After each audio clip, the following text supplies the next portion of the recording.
Di sebuah desa kecil yang ceria bernama Meadowbrook, di mana rumah-rumah beratap jerami menghiasi perbukitan hijau, hiduplah seorang pemuda bernama Leo.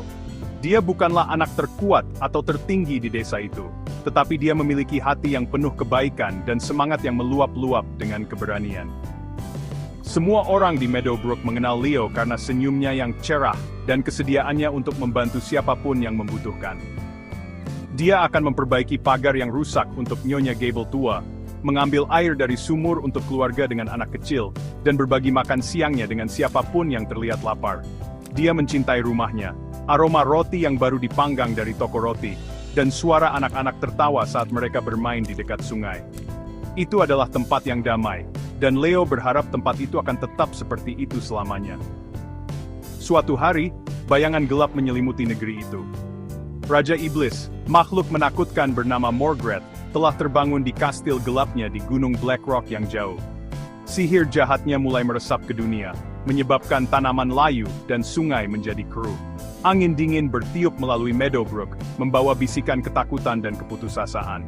Para tetua desa berkumpul, wajah mereka diukir dengan kekhawatiran.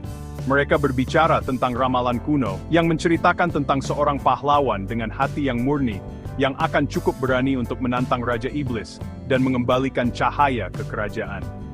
Leo, mendengarkan dari pinggir kerumunan, merasakan gejolak di hatinya.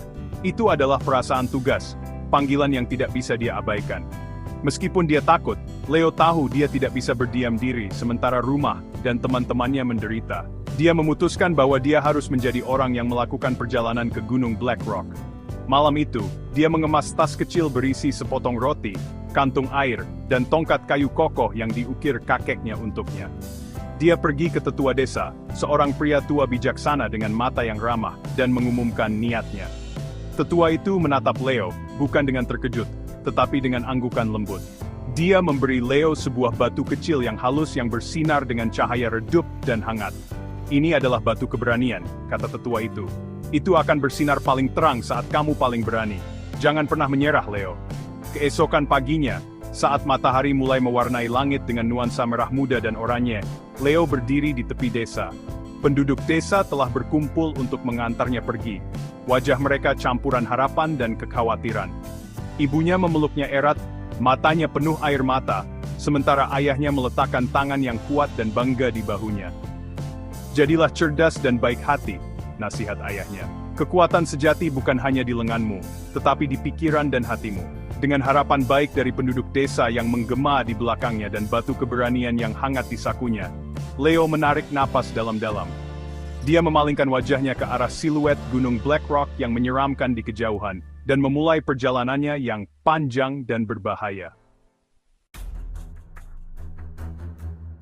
Tantangan besar pertama Leo adalah hutan berbisik. Hutan lebat dan kuno di mana pepohonan begitu lebat sehingga sinar matahari hampir tidak bisa menyentuh tanah. Jalannya berliku dan membingungkan. Dan bisikan aneh dan menyeramkan seolah mengikutinya dari segala arah. Banyak pelancong dikatakan telah tersesat di hutan ini selamanya, tertipu oleh suara-suara yang membingungkan. Leo, bagaimanapun, mengingat kata-kata ayahnya. Dia tidak membiarkan suara-suara menakutkan itu membuatnya takut. Sebaliknya, dia mendengarkan dengan cermat. Dia segera menyadari bahwa bisikan itu hanyalah angin yang berdesir melalui dedaunan berbagai jenis pohon. Dengan memperhatikan baik-baik pohon mana yang menghasilkan suara apa, dia bisa memetakan jalannya melalui hutan tanpa tersesat. Lebih dalam di hutan, Leo bertemu dengan seekor luwak tua yang pemarah yang kakinya tersangkut di duri berduri. Luwak itu menggeram dan membentaknya, jelas kesakitan dan sangat ketakutan. Orang lain mungkin akan meninggalkan makhluk yang marah itu sendirian, tetapi hati baik Leo tidak mengizinkannya. Dia berbicara kepada luwak itu dengan suara lembut dan menenangkan. "Jangan khawatir, teman kecil. Aku di sini untuk membantumu," katanya lembut. Dia dengan hati-hati menggunakan pisau kecilnya untuk memotong duri-duri tajam, membebaskan kaki luwak itu. Luwak itu tidak lagi kesakitan, berhenti menggeram dan menatap Leo dengan tatapan penuh terima kasih, sebelum berlari ke semak-semak, menunjukkan kepadanya jalan tersembunyi yang lebih aman, sebagai ucapan terima kasih tanpa kata. Setelah meninggalkan hutan berbisik, Leo menghadapi rintangan berikutnya, puncak berbatu. Ini adalah pegunungan tinggi dan curam yang berbahaya dengan jalur sempit dan jurang yang curam.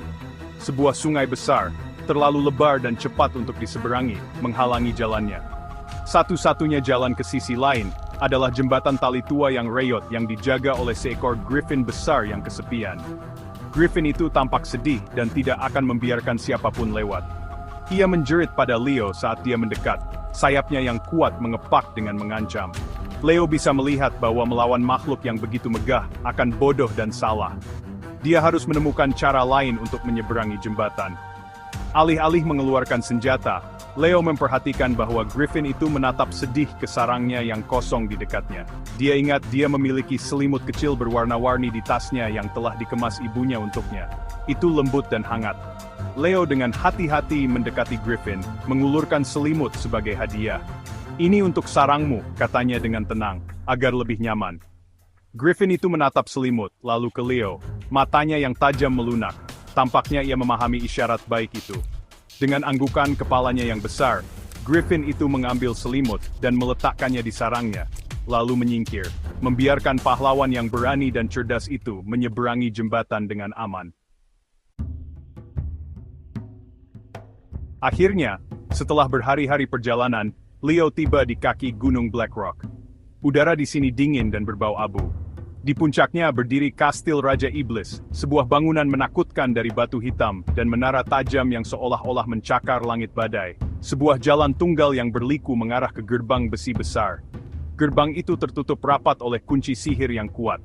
Itu adalah wajah batu raksasa yang terpesona, yang mengajukan teka-teki rumit kepada semua yang berani mendekatinya. Banyak prajurit perkasa telah mencoba menghancurkan gerbang itu dengan paksa, tetapi semuanya gagal. Wajah batu itu hanya menertawakan usaha mereka. Leo tahu bahwa tongkat kayunya dan kekuatannya sendiri tidak akan berguna melawan sihir seperti itu. Dia mendekati gerbang dan menatap wajah batu itu. "Aku tidak punya emas untuk kuberikan padamu, atau pasukan untuk kuperintah." Wajah batu itu bergemuruh, suaranya seperti batu yang bergesekan. "Apa yang bisa kau berikan padaku yang kau miliki banyak, namun tidak mengeluarkan biaya sama sekali?" Leo berpikir keras. Dia mempertimbangkan semua yang dia miliki. Dia punya roti, tetapi itu tidak banyak. Dia punya keberanian, tetapi itu berharga. Dia berpikir tentang perjalanannya dan bagaimana dia telah membantu Luwak dan Griffin. Dia telah menunjukkan kebaikan kepada mereka dan menawarkan kata-katanya. Senyum menyentuh bibir Leo saat dia menyadari jawabannya. Dia menatap wajah batu itu dan berbicara dengan jelas. "Aku memberimu janjiku," katanya. "Aku berjanji untuk mengembalikan cahaya ke tanah ini dan mengakhiri ketakutan yang kau bantu sebarkan." Wajah batu itu terdiam sejenak. Ia telah mendengar banyak bualan dan ancaman, tetapi tidak pernah janji yang sederhana dan tulus. Sihir teka-teki itu dirancang untuk ditipu oleh keserakahan atau kekuasaan, bukan oleh ketulusan yang sederhana. Wajah batu itu retak, bukan karena pukulan, tetapi dengan desahan yang lambat dan bergesekan. Dengan erangan keras, gerbang besi besar itu perlahan terbuka, memberi Leo jalan masuk ke benteng Raja Iblis yang menakutkan. Di dalam, kastil itu adalah labirin koridor gelap dan dingin. Bayangan menari di dinding, dan keheningan yang menyeramkan memenuhi udara, hanya dipecahkan oleh tetesan air di suatu tempat dalam kegelapan. Leo memegang batu keberanian di tangannya, dan cahayanya yang lembut menerangi jalannya. Dia tahu Raja Iblis akan berada di ruangan tertinggi menara tertinggi, ruang singgasana. Dia menavigasi labirin yang membingungkan bukan dengan peta, tetapi dengan mengikuti perasaan takut yang semakin kuat. Dia tahu bahwa sumber dari semua ketakutan di kastil pasti Raja Iblis menunggunya, siap untuk konfrontasi terakhir mereka. Leo mendorong pintu berat ruang singgasana dan menemukan Raja Iblis, Morgreth, menunggunya. Morgreth adalah sosok menjulang yang diselimuti bayangan, dengan mata seperti bara api. Dia duduk di singgasana yang terbuat dari kristal hitam bergerigi. "Seorang anak laki-laki datang untuk menantangku?" Raja Iblis meraung, suaranya mengguncang batu-batu kastil. "Kekuatanmu tidak ada apa-apanya. Aku akan menghancurkanmu." Morgreth memanggil pedang bayangan murni dan bersiap untuk menyerang. Leo tahu dia tidak akan pernah bisa memenangkan pertarungan berdasarkan kekuatan murni. Dia harus menggunakan kecerdasannya, seperti yang ayahnya katakan kepadanya. Dia berdiri teguh, memegang batu kecilnya yang bersinar. Saat Morgreth menerjang ke depan, Leo tidak mencoba melawannya secara langsung. Sebaliknya, dia mengangkat batu keberanian. Cahayanya menyala terang, mendorong kembali bayangan di sekitar Raja Iblis. Morgreth mendesis, terkejut oleh cahaya murni itu. Leo kemudian memperhatikan bahwa ruang singgasana memiliki beberapa cermin besar yang dipoles melapisi dinding, yang mungkin digunakan Raja Iblis yang sombong untuk mengagumi pantulan dirinya yang menakutkan. Sebuah ide muncul di benak Leo. Sambil menghindari serangan canggung Raja Iblis, Leo menggunakan tongkat kayunya untuk mengatur sudut cermin, satu persatu, sehingga semuanya menghadap singgasana kristal di tengah ruangan. "Kau hidup dari ketakutan dan kegelapan," teriak Leo. Suaranya dipenuhi keberanian yang tidak dia ketahui dia miliki.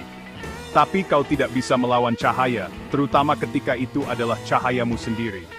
Dengan satu gerakan terakhir, Leo memposisikan dirinya sehingga cahaya terang dari batu keberaniannya mengenai satu cermin, yang memantulkan cahaya ke cermin lain, dan kemudian cermin lain, menciptakan jaring sinar yang cemerlang.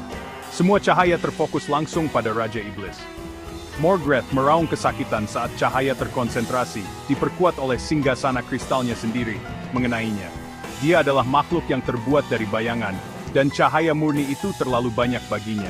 Dia larut menjadi debu, dan sihir gelapnya lenyap bersamanya.